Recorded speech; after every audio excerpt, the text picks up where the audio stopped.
Let's start the show with headlines coming in this Thursday evening. First up, US President Donald Trump calls Ukraine President Zelensky a dictator as the feud between the two intensifies. In fact, Donald Trump says that Russia holds the cards in peace talks. This comes in as Zelensky is set to meet Trump's Ukraine envoy. Reports indicate that Ukraine has blocked the Trump-owned Truth Social ahead of such talks. Terror organization Hamas returns bodies of 4 Israeli hostages held captive since the 7th of October in 2023. Hamas has released bodies of the youngest Israeli hostages, and they've claimed that all 4 hostages died by Israeli airstrikes. That's the claim made by the terror organization. Bangladesh, India conclude first high-level border talks. This is the first high-level border talks that have taken place between the two countries since Sheikh Hasina's ouster. PGP says the reports of attacks on minorities in Bangladesh are exaggerated. India and Bangladesh agreed to address border crimes and illegal crossings in that meeting. Donald Trump on Tesla's entry into India says that it's very unfair to America. In fact, Trump versus Musk, India at the center of the storm over Tesla entry into one of the world's largest automobile markets. And India Global gets you exclusive conversation with the first Indian origin German election candidate from Jaipur to Bundestag, Siddharth Mudgal, on NDTV.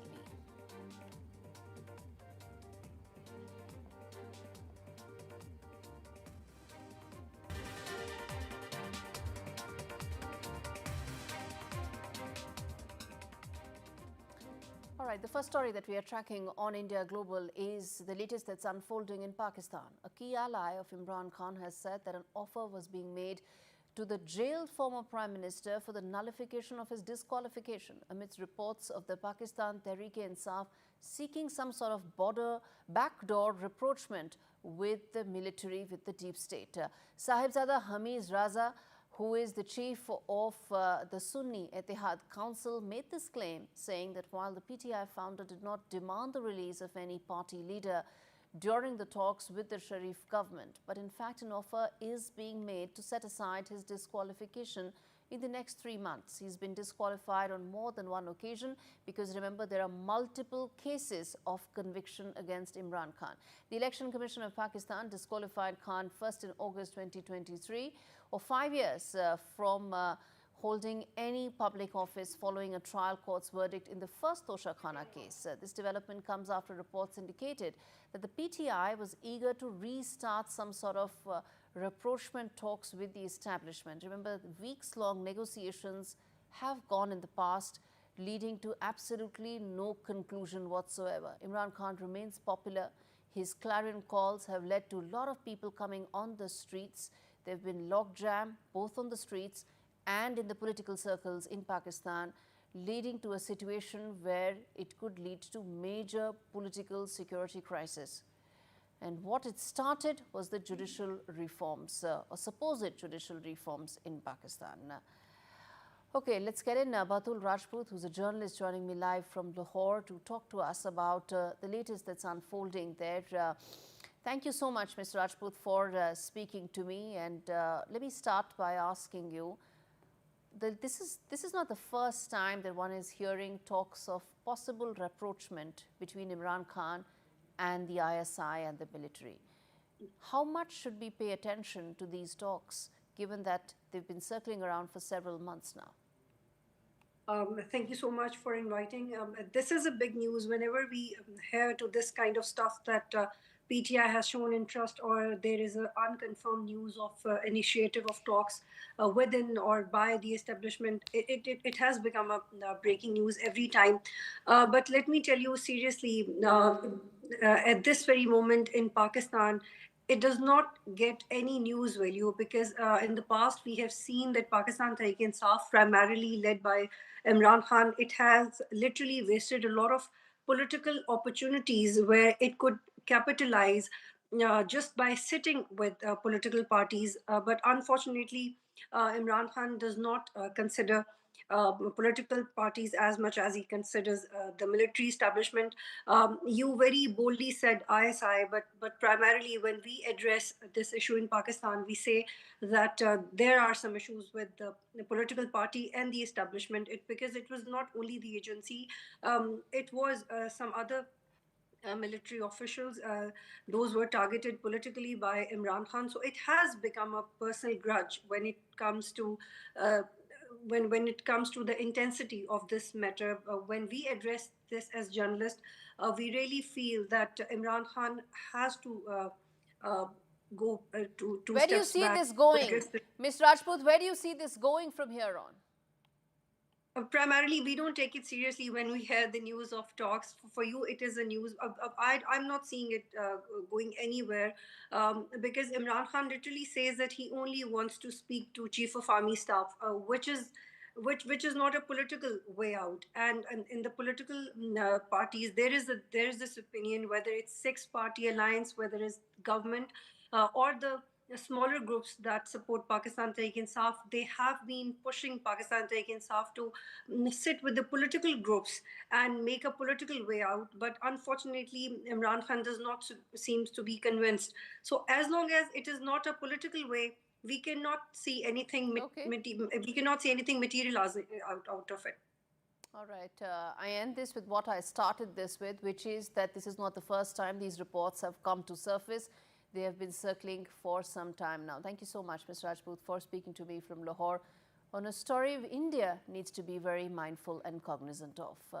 Shifting focus now, days after Tesla started hiring staff in India, signaling a possible entry into the Indian market, US President Donald Trump has said that any potential plans of the EV maker to build a factory in India to circumvent that country's tariffs would be very unfair.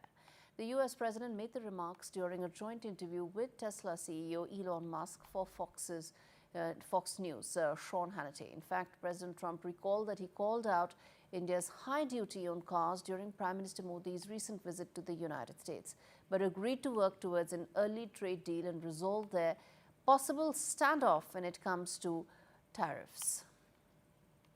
Turning attention to the latest unfolding in Ukraine or about Ukraine.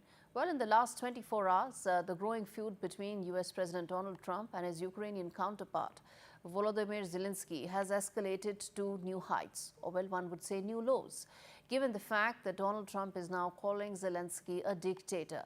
If there were any lingering doubts about Donald Trump's view of the Ukraine war and America's support of Kiev's fight against Russia, he put them to rest in no uncertain terms. So in fact, President Trump said that Zelenskyy wanted to keep the gravy train of foreign aid running. Very, very strong comments coming in against Ukraine president. In fact, this is a day after he appeared to blame Ukraine for starting the war. And what really has been going around in a war that's been going on for almost 3 years? Take a look at this report. Modestly successful comedian. He refuses to have elections, is slow and a dictator without elections. He's not going to have a country left. Got to move. These words spoken by the US President Donald Trump are not aimed at one of Washington's adversaries. Instead, Zelenskyy, one of the US allies, finds himself at the end of the Trump barrel. The sharp comments were in response to the Ukrainian president's remark that goes like this.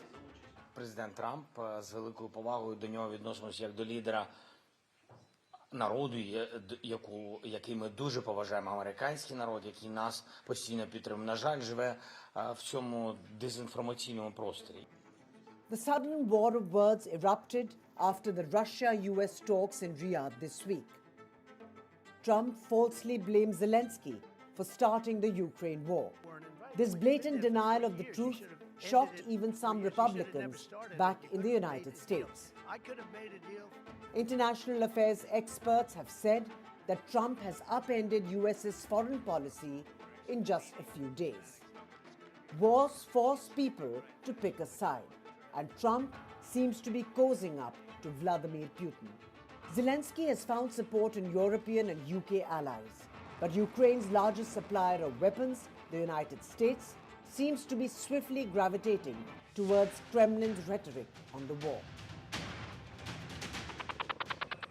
It's been almost 3 years of Russia's invasion, and Trump's attacks are playing into one of Moscow's rationales for the war, that the elected Ukrainian leader was illegitimate.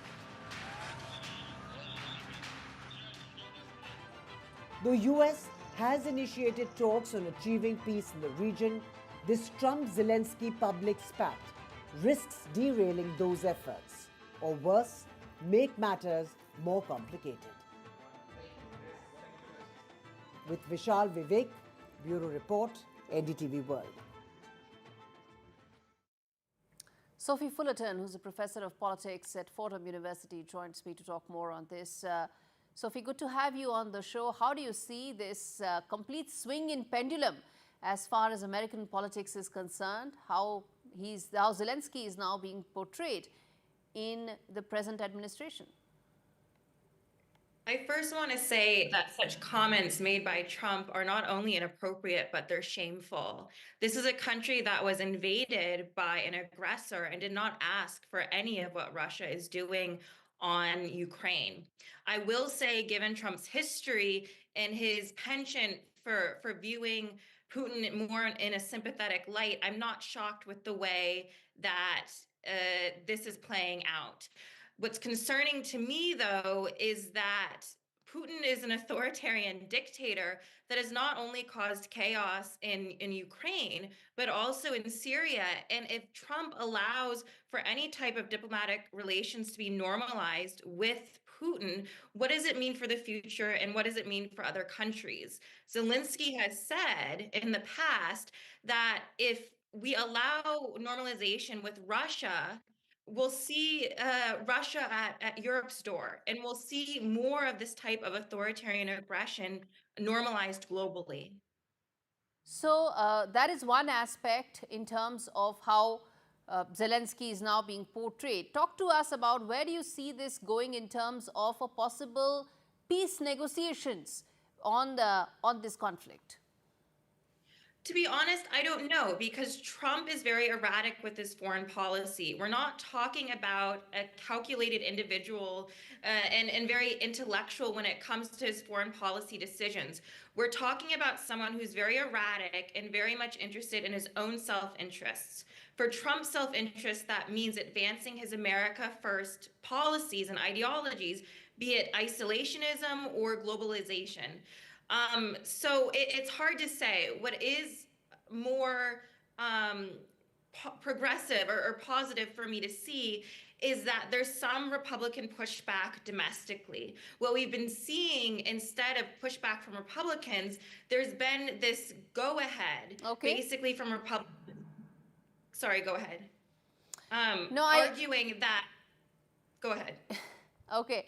I'm afraid I'm out of time, but Sophie, I'm going to give you this airtime. I commit sometime next week, because this story isn't going anywhere. And it's going to be alive next week as well. But shifting focus now to External Affairs Minister Dr. Jaishankar, who will be in Johannesburg for the G20 meeting of foreign ministers on the 20th and 21st of February. While Dr. Jaishankar's American counterpart, Marco Rubio, will skip the event, but his Chinese counterpart and Russian counterparts are set to attend the meeting. While Dr. Jaishankar is likely to informally meet these two, that is Wang Yi and Sergei Lavrov, a formal bilateral meeting is also not ruled out as per some reports and will depend on the schedule of the leaders. Jaishankar had last met Wang at the G20 Rio summit in November, during which they discussed ways to take the relationship forward following the border disengagement talks on the sidelines. Jaishankar also met his counterparts from Singapore and Brazil, where they discussed important bilateral issues. Moving on, terror organization Hamas has handed over the bodies of 4 Israeli hostages that were held in Gaza since the 7th of October 2023. This is the first time that the group has released deceased captives since they invaded Israel.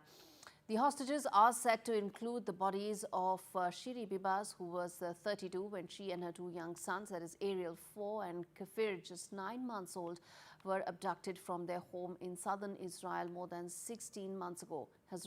Hamas had previously claimed, without providing any evidence, that the Bibas' children and their mother were killed in an Israeli airstrike. Hamas is also set to release 8 living hostages, exceeding the earlier expectation of 3. All right, on that note, we slip into a very short break. We come back with lots more on the other side, including an exclusive conversation with Sidharth Mudgal, who is one of the candidates for the upcoming German election. Stay with us.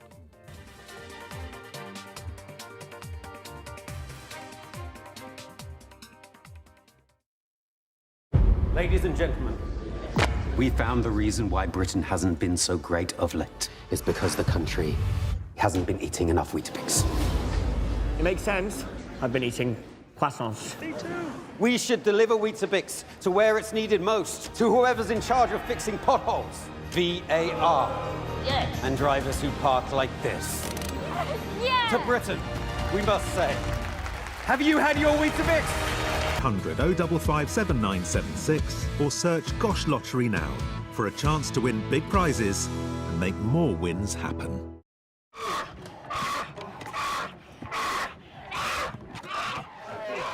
This baby bear is terrified, torn from her mother's paws at a tender age. They will force her to live alone in a tiny, filthy cage, like so many bears driven mad by loneliness, rubbing their wounds raw against the bars, suffering cruelly day after day, year after year, just for people's entertainment. Four Paws found little Potap crammed into a tiny, squalid cage. He'd been there for almost 9 years, lonely and isolated. There are so many more young bears who need your help. Please call 0800 038 0455 or text CUB3 to 78866 and give £2 a month to help rescue them. Every month, your £2 could help us free more bears, help give bears the veterinary care they need, and help them live happy, healthy lives in the freedom of our natural sanctuaries. Call 0800 038 0455 or text CUB3 to 78866 and give £2 a month and help Four Paws free bears from agonizing torture. Please, don't leave these bears to suffer for a single day more.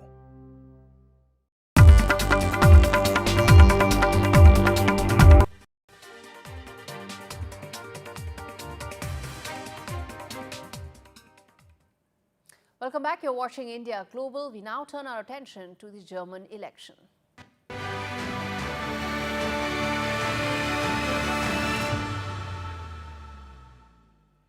Germany goes to polls on the 23rd of February, and joining me is the first Indian origin German election candidate on NDTV. From Jaipur to Bundestag, Sidharth Mudgal has had quite a journey, and let's get him to understand more about what his journey has been like. Sidharth, good to have you on NDTV. Before we talk about your plans and what you wish to do, I want to first ask you about your journey from Jaipur and now to Germany, which is now your second home or your primary home now, actually. Thanks, Gaurie, and thanks for having me on the show. I've been in Germany for 21 years. I came to Germany as a student a long time back, 21 years ago. And I came here to study, and then as things changed, I decided to stay in Germany. And Germany's home for me now. It is. So what's your vision when it comes to India-German ties? You've done a lot of work in the last decade in terms of associations and business collaborations. What's your vision for the future? Germany and India are natural partners. They need to do more together. And the current government, the BJP government, and also in the past, we are building on this collaboration. So it is on one side on the trade side. So we need more investments in Germany. We need more jobs in Germany. And now the things have changed. India should be investing in Germany, right? And that is one thing which is super important right now, specifically in the area of manufacturing. There are a lot of small and mid-sized companies where Germany, there's no succession planning, and India can profit from this scenario. And obviously, there's a lot of things going around digitalization and artificial intelligence, where Germany can learn a lot from India. Talk to us about the Indian diaspora. It's about 3 lakh plus. Talk to us about it, the fields where it's making the mark the most, and the issues that matter to the diaspora in these German elections? So first of all, the Indian diaspora has increased threefold in the last 20 years. And this is only, let's say, the Indian citizens here. And then there are people like myself who are German citizens of Indian origin, right? Mostly what people are worried about in the Indian diaspora is the right-wing party, for example, AFD, and what does it mean for them, right? So this is one question which a lot of people are asking right now. But let me also tell you the biggest issues facing the Germany as a country are not migration, but rather the economic downturn. And when I talk to people in the community, but also rest of the people, this is something which they're very concerned about. Unemployment, the gross domestic product going down, the trade volumes going up and down. And this instability is something which is worrying a lot of people. And migration obviously is an issue with the recent attacks in Munich, where unfortunately 2 people died, a mother and a child. These are some things which are also of concern to people in Germany.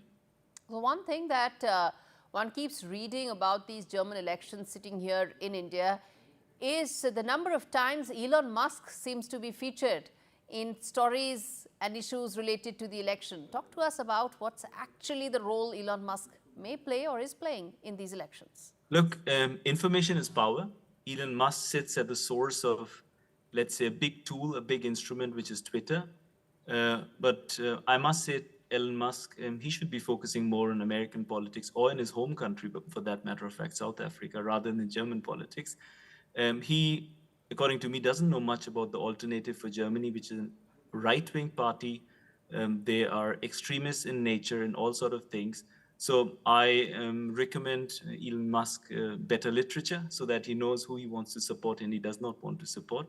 It's erratic what he's doing, but once again, it's a choice. He's a business leader. He might have some reasons to do that. I do not think that's the right way to do it. You're in these elections, you're contesting, you're meeting people on ground. You said economy is one of the biggest issues that the people are likely to vote on. What's your agenda to address some of these issues that voters are going to take to the polls? So I think some of the issues which are facing German economy is bureaucracy and red tape. So this is something which I'm concretely saying that any sort of issuing of government clearances should be done in a record amount of time. This time should be reduced by 50% in the next 1 to 2 years by setting up a one-stop shop for such clearances. The second important thing, according to me, is how do we revive the economy, specifically the small and mid-sized companies in Germany, so the so-called Mittelstand, which are basically 99% of our companies, more or less.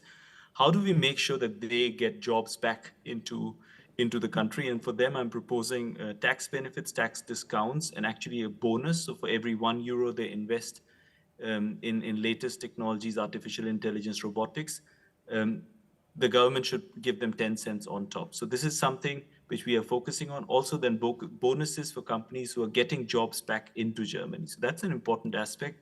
We need more jobs for our people here, irrespective of which country they come from. That's something which we need to be focusing on as well. And then on digitalization, I'm proposing that we set up national innovation centers, 5 in number, it could be 6, but basically investing 10 billion euros every year, specifically on digitalization and innovation, which will also create jobs, but it will also strengthen our relationships with partner countries. Okay. Last but not the least, I'm also proposing that we specifically reach out to partner companies who share our democratic values to invest in Germany. And this is something which will actually help our partnership with India as well. You know, I want to ask you this, Siddharth, as a member of the diaspora, as an immigrant yourself, how do you see the rise of the right movement in EU and in Germany as well now? So specifically, there's a general tendency right now of people trying to blame everything which is going wrong in the economy, in the countries, on migrants.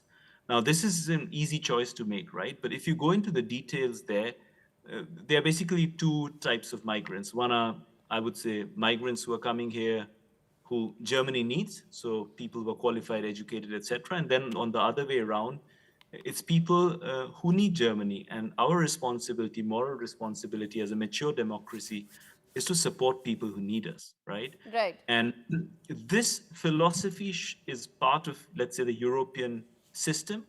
And I think politicians need to do a better job in making this clear to the public, and so that other right-wing extremist parties do not misuse fear or the so-called angst which the German people have to be instrumentalized. Siddharth, in a couple of days, we will know which way Germany actually votes. But really appreciate you taking out the time and speaking to us, and wish you the very best in these elections. 24th of February is when we will know who has Germany elected to take the country forward. On that note, time out on this edition of India Global. We slip into a break. On the other side is a very exclusive conversation with two professors from Harvard to talk to us about the India-US relationship under Donald Trump's second administration and what could be the key driving focus areas in that relationship. Stay with us and watch that special conversation.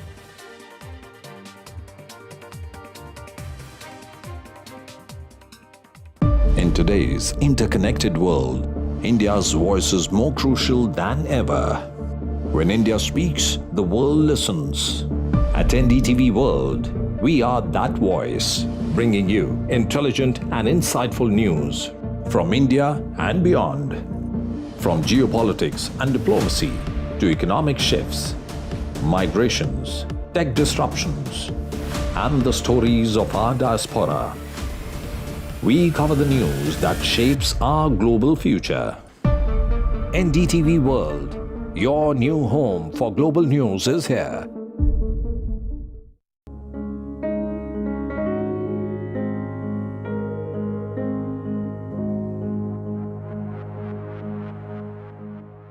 Another huge theme in the book, of course, is friendships.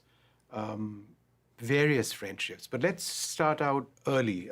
Your closest friend was Kent. And you associated with him, you got on very well with him, you found him to be similar with, in many ways with you. You went on long cruises with him. And then you lost him. And you write, I had retreated into myself, watching a slideshow in my mind's eye, taking through images of recent days, grasping for evidence that what I had heard wasn't true. He died tragically. Could you tell us a little bit about the loss you felt?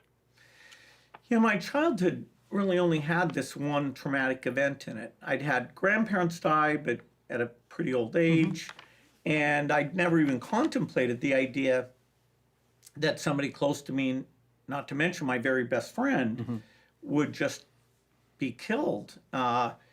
He had signed up for this mountain climbing class that both he and I and his parents thought was a little unusual because that wasn't what he was good at, but he was, once he decided to do something, put huge energy into it. And it was just so shocking. The headmaster called me up, made sure my parents were with me. But I had a few months there where I was just so taken aback that life could have that uncertainty. Who else would die or disappear? And he, was kind of a wonderful kid who I owe a lot to, because the idea of thinking about what career we would engage in, did ambassadors make good money? Did generals? Did scientists? Did CEOs? He got me reading business magazines.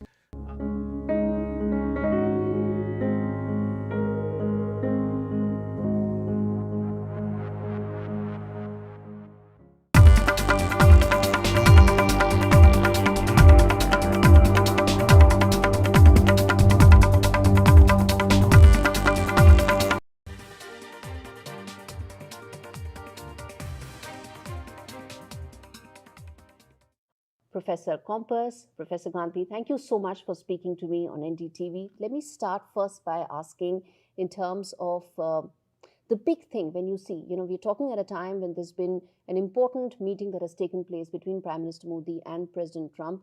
In your assessment, how do you see the larger India-US relationship going?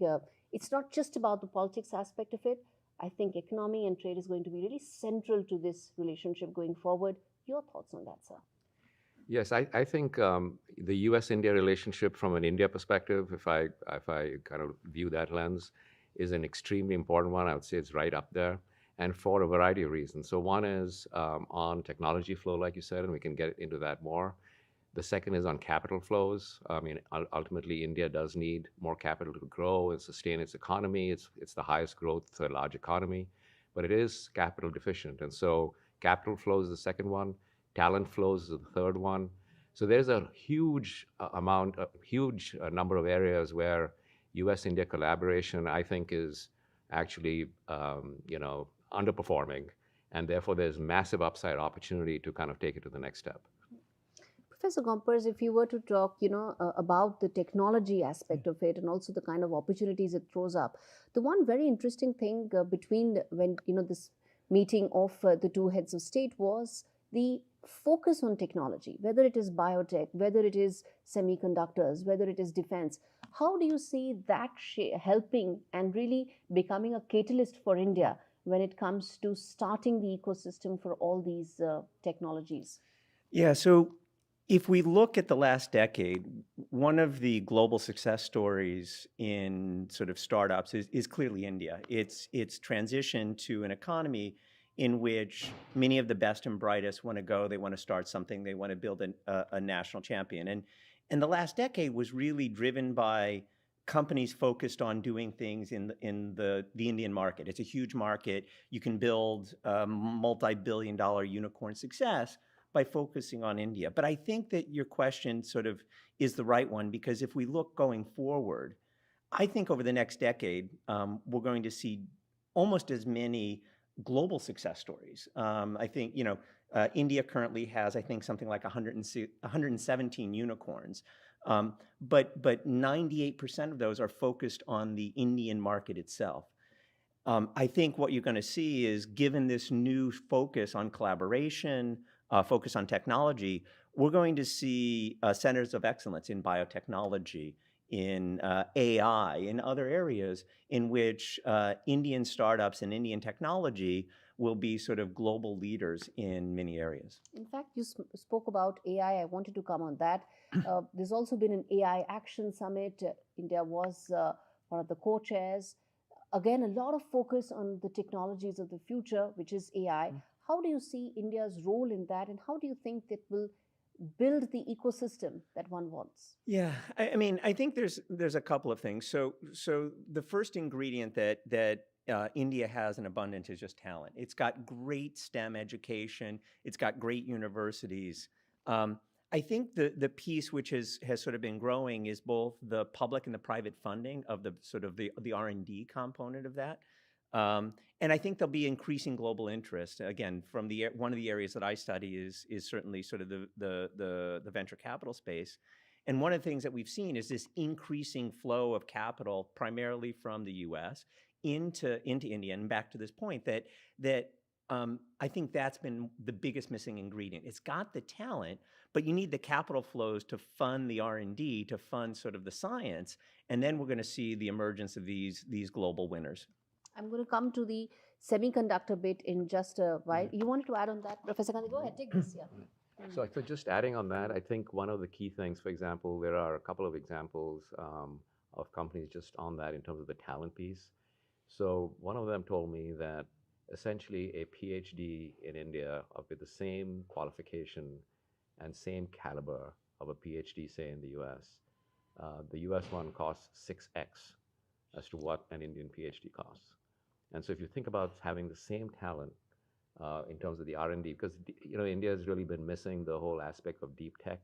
It's really been much more of SaaS and consumer facing, and how do we kind of scale it up quickly and things like that.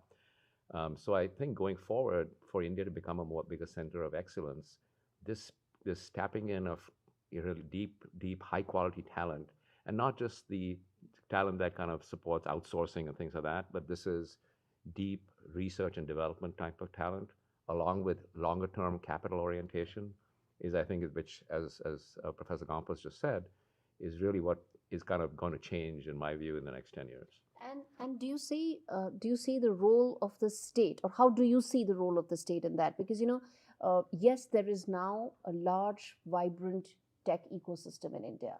It is driven and geared towards specific industries. You mentioned consumer facing yourself. but from a larger strategic point of view, others also need to be pushed. What do you think would be the role of the state there?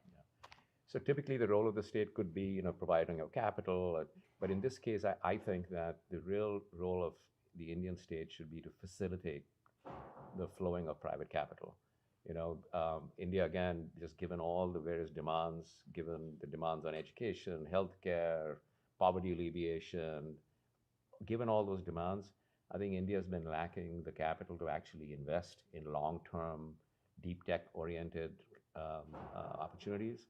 But what it should do is create or facilitate both, whether it be through fiscal incentive systems, through physical infrastructure, through various incentive systems to actually facilitate both private capital and private talent going into the area. You want to add to that, sir? Yeah. So I couldn't agree more. And what's interesting here, and you talk about sort of the recent meetings between Trump and Modi, that the time is now for India. So if we think about the current tensions between the U.S. and China, and you were going to ask a second ago about semiconductors, there's a huge opportunity here for investment in semiconductor in India, given, again, both the engineering talent, the skills there. And so my own view is that if you set the playing field right, if you make it easier for private capital to come in, provide the infrastructure, I actually think that again, the opportunity in multiple sectors, semiconductors, AI, and the like, is absolutely enormous. How do we sort of plug the gap? I mean, you mentioned, I'm going to come to you, sir, which is that you mentioned that we need to get some of those factors right. We have talent. We need to build in on the infrastructure. But if you were to probably just highlight, let's say, the top 2 ingredients for the sake of simplifying, which is, of course, a very important and a layered conversation. But to simplify it, if there were top 2 conditions that you would want, specifically for semiconductors? So specifically for semiconductors, one, I think the infrastructure has to be put in place to support the semiconductor industry. And then the second thing are on regulations about capital flows and incentives to bring that capital in. And if we think about some of the countries which have done it really, really well, look at Singapore, for example.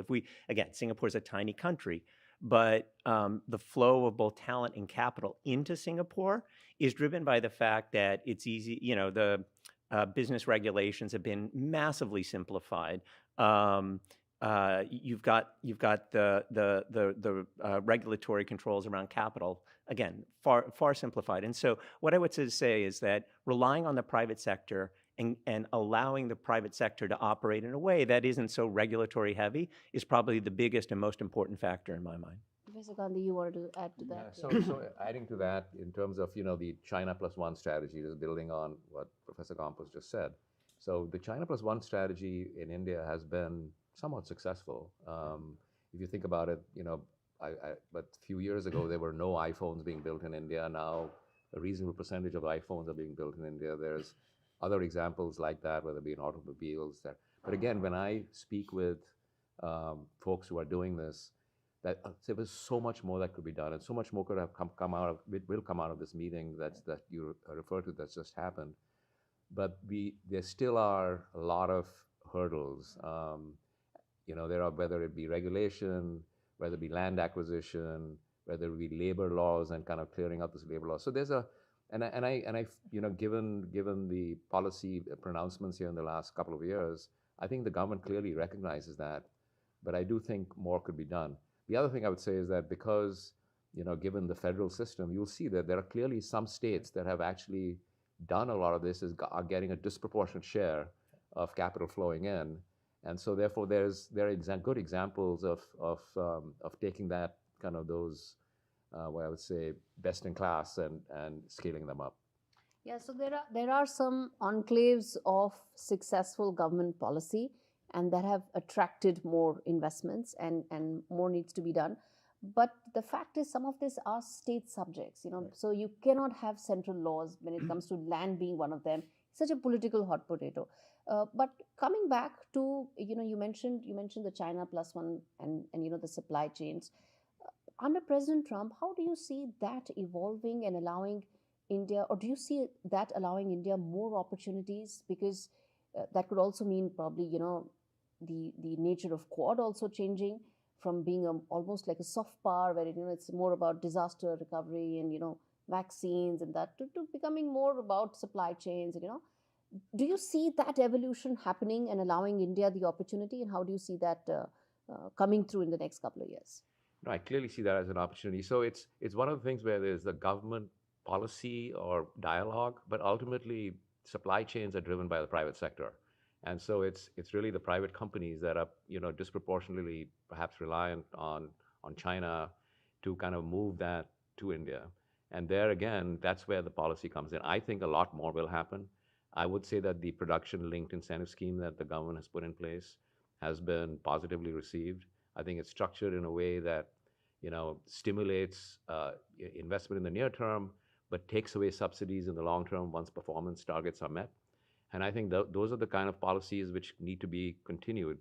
But once you see more dialogue happening at the government-to-government level, I do think that it also encourages the private sector then to do more, because you're seeing a kind of political. As far as the Quad goes, I really don't have a point of view on that. It was set up more as a political kind of system. So I'm not sure whether the Quad really would replace or be a kind of a trade bloc for supply chains. I mean, I think Australia, Japan, India are going to kind of do their own thing from a supply chain standpoint. Sure. The only reason I said that is because under President Trump, it could just be going in a different direction. But, coming to the tech part of it, and the other aspect, we spoke about talent, we spoke about how there is a lot of, Indian talent, which sort of also pushes a lot of the IT sector and tech industries here in America. But we also talk at a time when there's been a lot of discussion around should tech talent from India be allowed here freely, or should there be more barriers that should be created? Of course, there is a political connotation to this conversation, but that has really been amplified, hasn't it, sir? Yeah. Whether you take the H-1B visas or whether you take any other form of allowing more tech talent from India to enter, how do you see that evolving and going? I recently wrote a paper where we looked at all the founders of US-backed venture-backed companies, and we were able to identify the immigrants versus the local, the American founders. And what we found is that 22% of US venture-backed tech founders are immigrants who came for either their education or to work. But the interesting thing is that that 22% is far more successful. So if you compare that 22% to, say, American-founded companies, they have something like, the returns are 50% higher, more likely to go public, and so they're far more successful. So the US clearly benefits from this. How does India benefit? One of the things that we've actually seen, and we have the data to show this as well, is that there's a huge returning population. So one of the things that we've seen over the last really 5 to 7 years is that as the tech and startup scene in India has flourished and grown, we've actually seen a reverse brain drain in which more and more of the sort of Indian founders and those who have joined startups are returning and starting that next generation of companies in India. And so I actually think this flow of talent in and out of the US, it's great for the US, but I actually think it's great for India. And especially if we think about moving to deep tech, I think it's going to be the seeds of many of the best deep tech companies in India, where sort of Indians who have come to the US, have experience in the top US deep tech companies, are going to see the opportunity to build something on a global scale in India. And so my own view is this is a good thing. Mm-hmm. You want to comment on that, sir? The reverse brain drain that Professor Gompas was talking about? Yeah, So I could maybe do it from, since we are sitting here at the Harvard Business School. So these are not technologists or the scientists, but if I look at just MBA students, compared to say 5 or 10 years ago, where Indian MBA students would want to stay back in the US, I'm seeing, I have a bunch of my own students in the last 3-4 years who have now startups. They're in Bangalore, who are basically gone right back. They were actually working on their business plans while they were here. With the whole intention of going back. And so you take the business education piece of it, you couple that with engineers and qualified PhDs, and you put that together, I think that's going to be a killer combination going forward.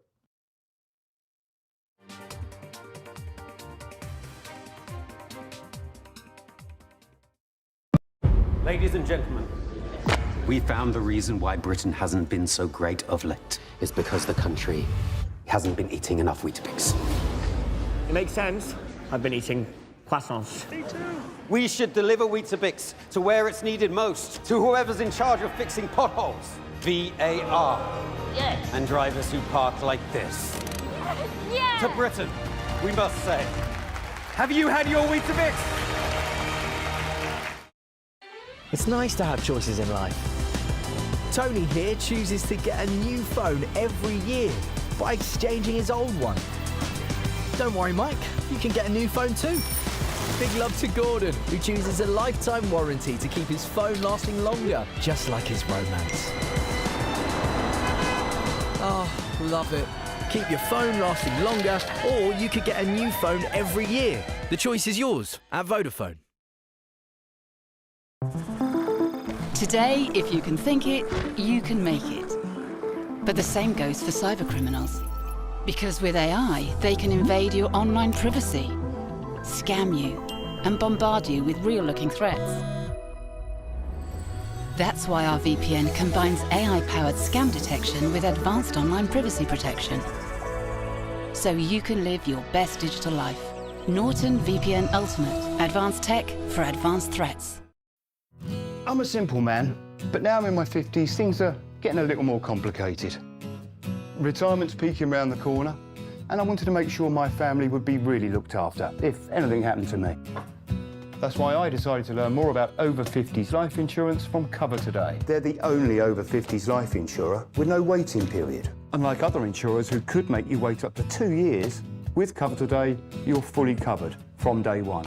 And you're covered for the whole of your life. Plus, unlike other things in life, the price never goes up. Learning more can be simpler. Go online or talk to their friendly UK team in just one phone call. Cover Today are the only over 50s life insurer with no waiting period and no annoying trips to the doctors either. Now I'm with Cover Today, I can get on with something much more interesting. Plus, you get your choice of a £125 gift card. To find out more about Cover Today, call our friendly UK team on 0808 143 4774 or visit covertoday.co.uk. When I woke up, they said, Alyssa, you've got leukemia. We found out that the chemo wasn't working. Cancer is still the biggest killer of children in the UK, but innovative new treatments could help beat cancer for more children like Alyssa. I'm cancer-free now. Text, call or search to give £3 a month and help build a new children's cancer centre at Great Ormond Street Hospital. So together, we can save more lives.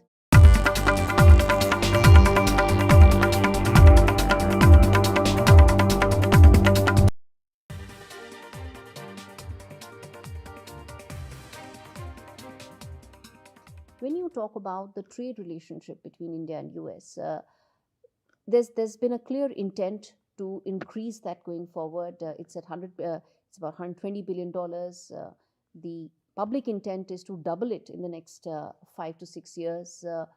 What shape and form will that take? Because it cannot be that the industries that are doing well will be the ones that'll double up, right? How do you, as someone who understands business, as someone who knows where this future business would really lie, where do you see that growth potential really coming in for the bilateral trade to really increase from its present to double?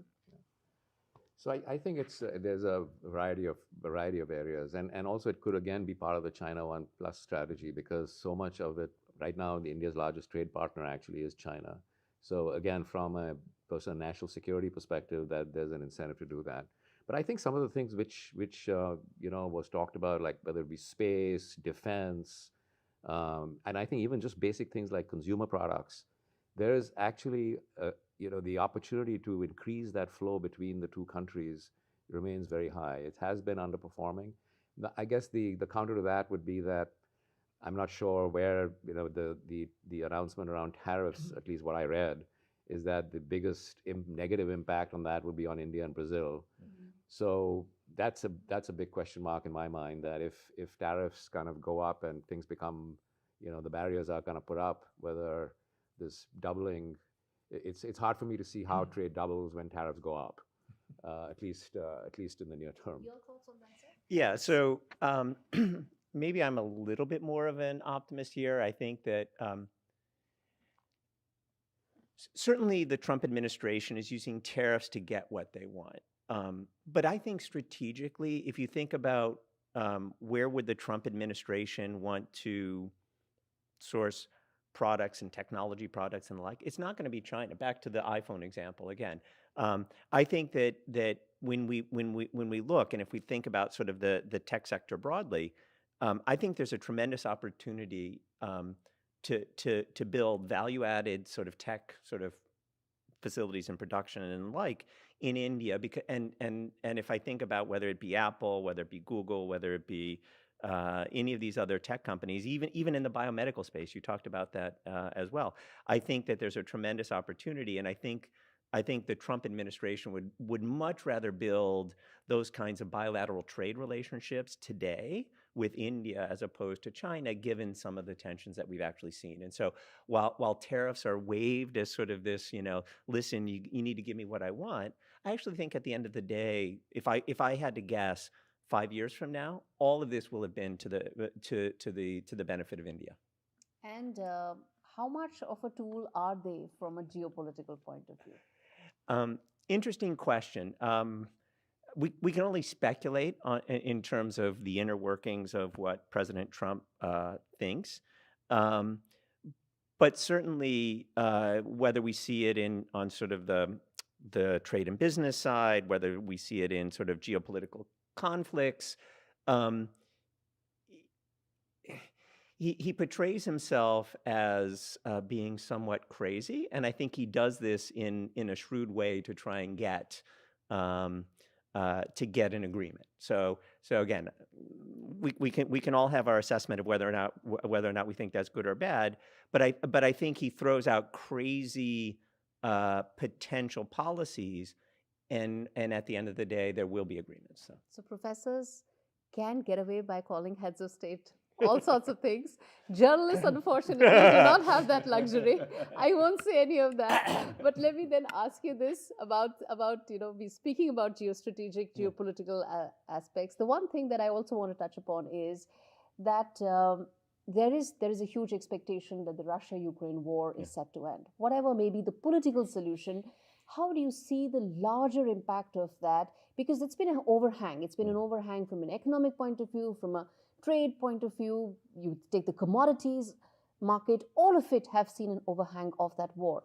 If it comes to an end, how do you see that reshaping global trade, global finance?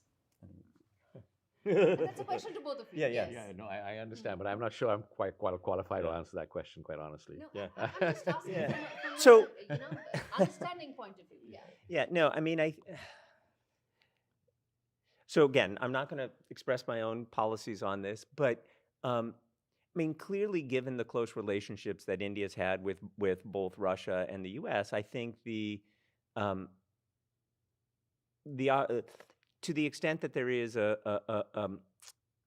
reasonable peace agreement between Ukraine and Russia, again, I think that goes to the benefit of India, because I think it stabilizes both those relationships. And again, I'm not going to speak about where I think it should end, but I think if it were to end, I think that would be on a macro level good for India. Mm-hmm. You don't want to add anything to that, sir? I mean, I wanted to. Well, clearly it would be. India has come under a lot of pressure when the war broke out on reducing also its relationship with Russia. Economy point of view. So look, from a global economy point of view, when a conflict comes to an end and there's more certainty on the future, that's always good, right? So and that, I know it's a very general kind of comment, but the fact of the matter is that when a big conflict comes to an end, there'll be more stability going forward. There's more comfort in capital flows, more comfort in making long-term investments. So from that perspective, I mean, a war coming to an end can only be a good thing for the world. Of course. right? Yeah. But okay, so final question to both of you, which is the, I think that is important for our viewers to also sort of get a sense of when we talk about A, India-US relationship, B, India's future. What, according to you, would be that one thing that you would watch out for that could really change the game when you talk about India's future potential? As I mentioned, and I think we alluded to this a little bit earlier, when we see India's Google or we see India's sort of Microsoft coming out, I think we will know that the foundation which was laid over the last 15 or 20 years has borne its fruit. And I think we will. I think we'll see global tech winners coming out of India. And for me, I think we'll know that India has arrived.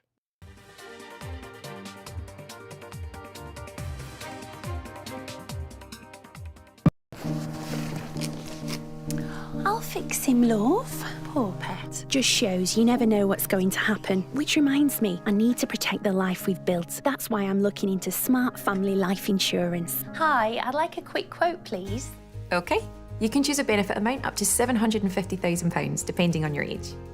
If you're a UK resident aged 18 to 64, you can apply with just a few health and lifestyle questions. For £250,000 of cover, the price starts at just £14.77 a month. That's less than I thought. And it could help my husband with the mortgage. Just like families, not all life insurance is the same. That's why we offer the Smart Family Guarantee. That's good to know. You'll also receive a 100% advance in the event of terminal illness and 10% cash back on your first year's premiums. That's the Smart Cashback. Plus, you'll also get your choice of a £125 gift card. Protect the life you've built the smart way. To get a free quote today, call our specialist UK team on 0800 977 5753 or visit smartinsurance.co.uk. This is an important message for people living with diabetes from people living with diabetes. When I was experiencing the symptoms of diabetes, I didn't know what was going on.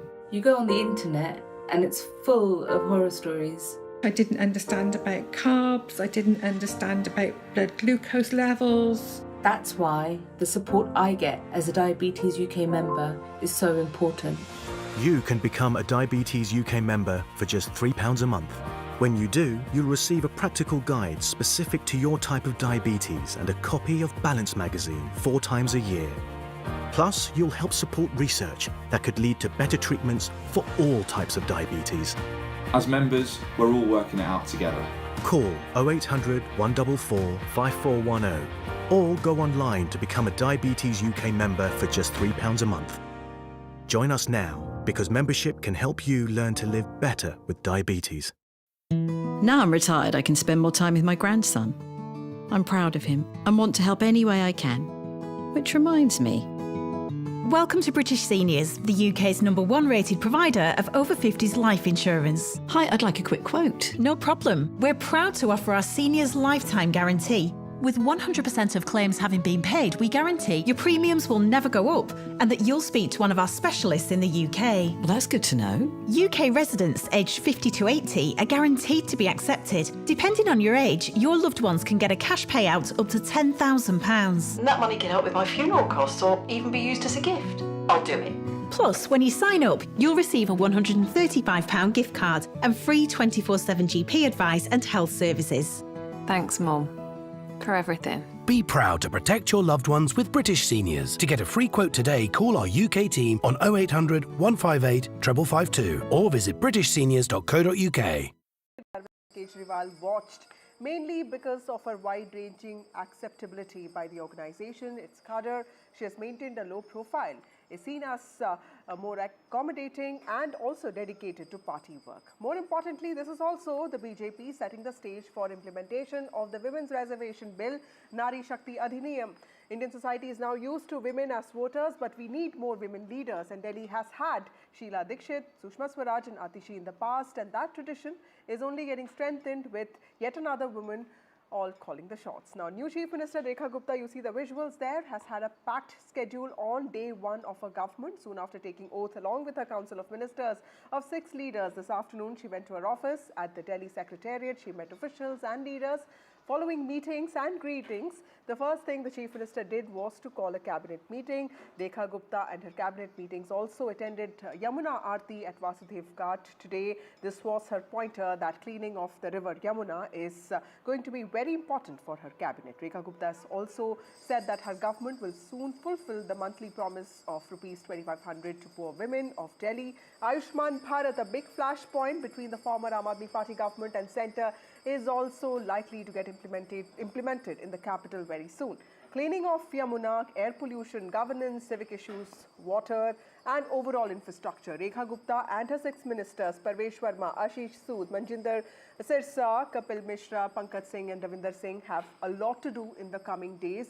What are the challenges, what are the expectations, and more importantly, what needs to be the vision for Delhi when it comes to the new government? We will get voices on that today. Let's first listen into what Andhra Pradesh Chief Minister, also NDA ally, TDP Supremo Chandrababu Naidu said today in this regard. Remember, he was also there for the swearing-in ceremony. He took part in the oath-taking. After that, there was this grand lunch that was organized by the NDA, the BJP, to accommodate, to show all the NDA partners that today is a special day, not just for the BJP, but for the NDA. You see the visuals there. Chandrababu Naidu spoke on what his expectations from the Delhi government are.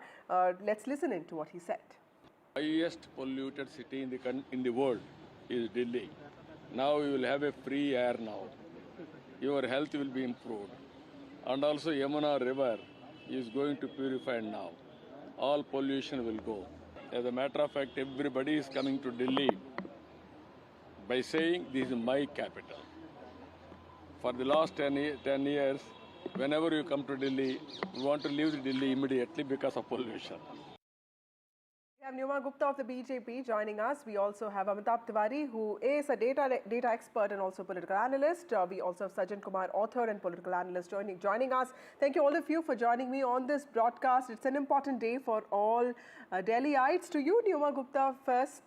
We've had this conversation even in the run-up to the campaign, and I remember you telling us that Yamuna is going to be important for the BJP once it forms the government. Today, the optics of it clearly shows that the government is well intended when it comes to cleaning of the Yamuna, and there seems to be a sense that this is going to be on agenda when it comes to the BJP's priorities. How do you see Rekha Gupta's first day, the cabinet, before that the swearing in, and of course the Yamuna Aarti today? What can you expect in the coming days? Good evening, ma'am. So, the oath ceremony today was a grand success and saw people from all across Delhi as well as other states attend in large numbers to bless the new BJP government, which has received the people's mandate in Delhi after 27 years. Modi ji and all the other dignitaries graced the occasion, of which I was fortunate to be a part of, making it an absolutely wonderful day. And as you can see, work has already started. We've not wasted any time. There are a lot of challenges in Delhi which we have to fulfill, and we've also got to fulfill all our manifestos within the timelines given.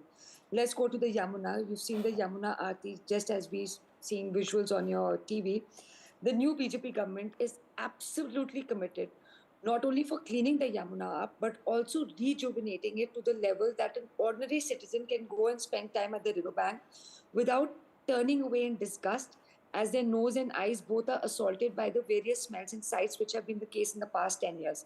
We are going to give you a comprehensive plan to clean the river, not through guesswork, but through a scientific methodology. And by 2027, we will hope and pray and plan to make this goal happen. And our newly inducted cabinet all are a part of this. So I can assure you that over here, there's not going to be no shirking of responsibility or blaming anybody else for anything. It's all on us, and we are going to commit to what we have planned. Right. Valid points there. Amitabh Tiwari, we used to talk about Yamuna River quite a bit when the campaign was going on, and the only hope was the noise shouldn't die down until the next political showdown. Today, on the first day, the Chief Minister is doing a Yamuna Aarti there. She's somebody who understands the BJP and RSS way of working. So optics-wise, there is so much of Hindutva there. At the same time, there's also talk of substance, because this is going to be an important agenda for the BJP, but it is going to be difficult. How do you see the move by Delhi cabinet today to make, a collective appearance? Because, you also see all of them standing together. It is also an expression of unity there. How do you see the optics that is being played out today? What is the larger messaging that the party is trying to give out? See, the river Yamuna holds a special place in Hindu culture and religion, and the cleaning of the Yamuna, the drinking water issue, all became big issues during the election campaign of Delhi. It was very acrimonious campaign, even to the extent that the Arvind Kejriwal and the Aam Aadmi Party blamed the Haryana government for the drinking water rules of the people of Delhi. So, since the Prime Minister himself has made a commitment that he will, under his guidance, the cabinet of Delhi will lead to the cleaning of the Yamuna, and there will be a rejuvenation of the river. Also, some people talking about making a riverfront like Sabarmati. So it is on the first day itself, we see the entire cabinet going up to the river and performing the Aarti there. So it's symbolic also. It also shows that the party and the cabinet is fairly committed to resolving this issue, as Yamuna is very important not only for Delhi but for many other nearby states, and it is the lifeline of Delhi in terms of drinking water. So Right. All the ministers were present. It also shows unity. We have Bajrang Panda and Virendra Sachdeva also present, the key strategist of the Right. Delhi victory. So on the first day itself, I think there's a very positive message being sent by the Delhi CM and the cabinet. So this is, a move that's not just high on optics, but also high on substance, as Amitabh Dwivedi is also pointing out. Yamuna is a river that is that's worshipped by people of Delhi. There are festivals that are dedicated to this river. Chief Minister Rekha Gupta there arriving at the Delhi Secretariat. Those are the cars, part of her convoy. Remember, it's been a packed day for her. She started her day with the oath taking that took place at the Ramleela grounds, and of course then there was a cabinet meeting. She also met her ministers, and then they all went to Vasudev Ghat, where they took part in this Aarti. Those visuals there of Rekha Gupta, the Chief Minister of Delhi, the 9th Chief Minister of Delhi, was appointed today, and she took oath today. You see her and her cabinet ministers. There are going to be important meetings today, several important decisions that have to be taken. Let me go across to my colleague Tanushka before I go to my other guests. But we also have Umesh Sehgal, who's former Chief Secretary of Delhi, joining us, somebody who understands Delhi administration. Let me first go to Mr. Sehgal to get a little insight on this. Mr. Sehgal, we all know that Delhi is landlocked when it comes to not just addressing the problem of Yamuna or pollution. It faces a lot of challenges. It's a city-state. When it comes to administration, there are challenges. When it comes to governance, there are more challenges because there are different power centers. What, according to you, should be the top priorities for the new government, and what do you think, where is the solution here when it comes to these confrontational issues such as air pollution, water pollution and governance? Well, water and air, they are both very, very difficult issues. Let us remember one thing, that the river may be coming through Punjab and Haryana, but when it enters Delhi, it is not this polluted. It is quite clean. It is only after the Wazirabad barrage that the Yamuna becomes really polluted. So it is this, basically this channel, which is a highly polluted water which comes in. And it is coming from, to some extent from Gurgaon, but mostly it is coming from the unauthorized colonies which are in the neighborhood of the Nazafgarh Dada. Now, I remember in 1997, Supreme Court said do it in 6 months. It has not been done in 25 years. So it is not going to be an easy task, but it is not impossible also. The first thing to do is that they must get these sewage treatment plants treating at least 90% of the water. It is now treating hardly 50-60% of the water. The rest of 30-40% is going untreated into the river. That has to be stopped. Even if 10% goes, it's bad enough, but it's actually better than 40%. So the sewage treatment plants have to be supplemented. I think you need more sewage treatment plants. I think the present ones should run to capacity. and they must now deliver water which is up to capacity. Now, the other problem is that a large number of areas in Delhi do not have proper sewerage. Which areas do not have a sewerage, there must be mini treatment plants, mini sewage treatment plants must be installed there. Okay. Otherwise, these so-called stormwater drains, they are supposed to carry on the rainwater. Right. You go to them today, you will find them full of water. From where is that water coming? It is actually sewage, and that goes directly into the Yamuna because they don't go via the overhaul sewage of the treatment sewage plant. system, the drainage So system, at and more least importantly, having something, mini treatment plants, ensuring there are these rules that are strictly followed when it comes to releasing of effluent. So many things that need to be done there. Let me also bring in my colleagues here, Tanushka, who joins us from the Yamuna Ghat, and also we have Ishika, who's joining us from outside the Delhi Secretariat. To you, Ishika, first, tell us, it's been a long day for all of us, especially for you. Tell us, what did you see, this whole urgency with which Rekha Gupta operated today? You were the first one to break the schedule of Rekha Gupta today. So it's been a packed day. Tell us, take us through all that she did today, and specifically on what is expected today, because she has also come back to the Secretariat. What can we expect today in the later hours? Well, Vasudha, it certainly seemed like a very big day and rather a hectic schedule for the newly appointed Chief Minister of Delhi, Rekha Gupta. Now, we have seen that as soon as she took the oath as the Chief Minister, she in fact sprung into action. A lot of symbolism also at the play from her side. First she came at the Delhi Secretariat, in fact took charge as the Chief Minister here in the office, and then directly with her cabinet of ministers went to the Yamuna Ghat and in fact, pledged to clean the Yamuna, as it was one of the big promises that was made by the BJP. Now, just moments ago, we have seen that Rekha Gupta, Chief Minister Rekha Gupta, and her entire convoy. With apart from that, the 6 ministers have also arrived at the Delhi Secretariat. So, just in a short while from now, we are expecting that the very first cabinet meeting of this newly formed government will take place, and there we are expecting some big decisions to come out from the first cabinet briefing as well. Now, what are those? Certainly as per the sources that we are getting to know, the primary focus is going to be on the Ayushman Bharat Yojana implementation. So, whether, today itself it is declared that the Ayushman Bharat Yojana will be implemented or not remains to be seen. Also, in fact, the Mohalla clinics, remember, as per, what they had decided, the BJP had decided they will be revamping the Mohalla clinics.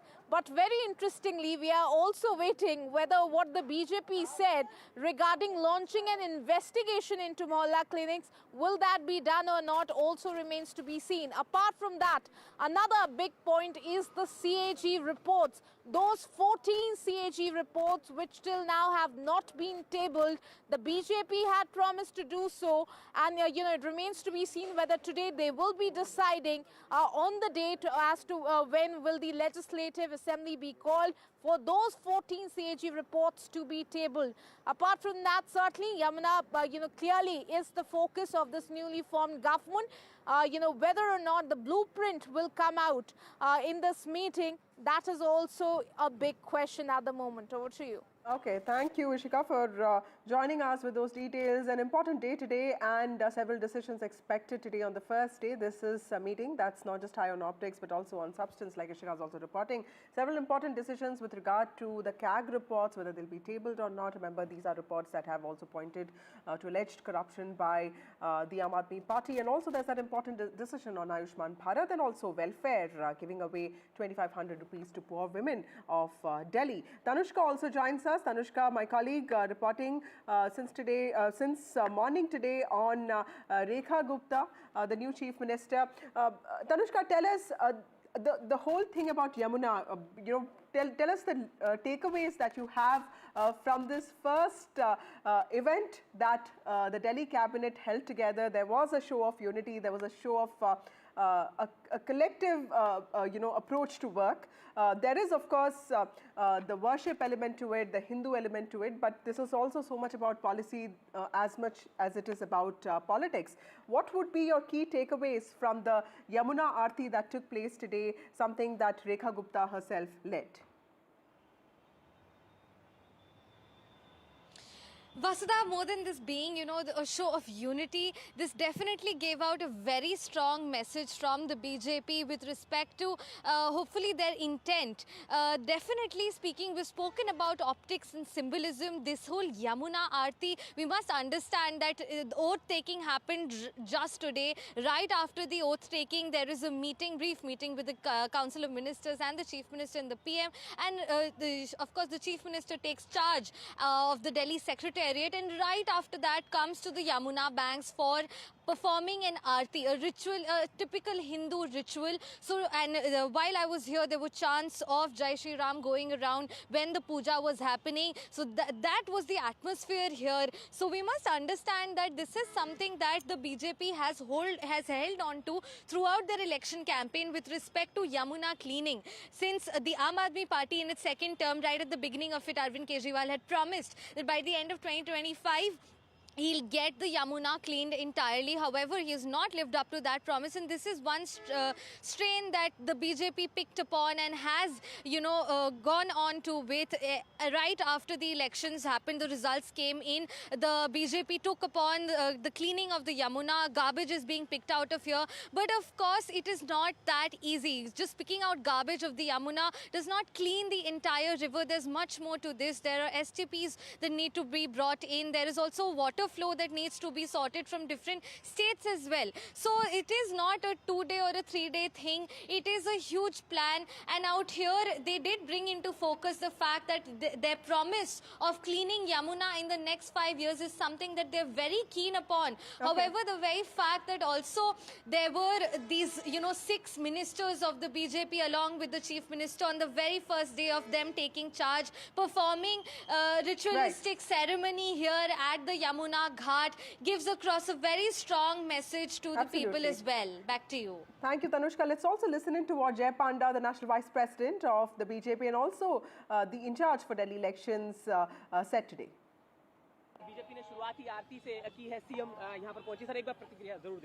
देखिए, स्वयं प्रधानमंत्री जी ने दिल्ली के जनता को आश्वासन दिए हैं कि यमुना जो दिल्ली के लिए एक शर्म की बात होती थी, अभी दिल्ली की शान बनेगी। और पिछले कुछ दिनों से यमुना की सफाई शुरू हो गई है।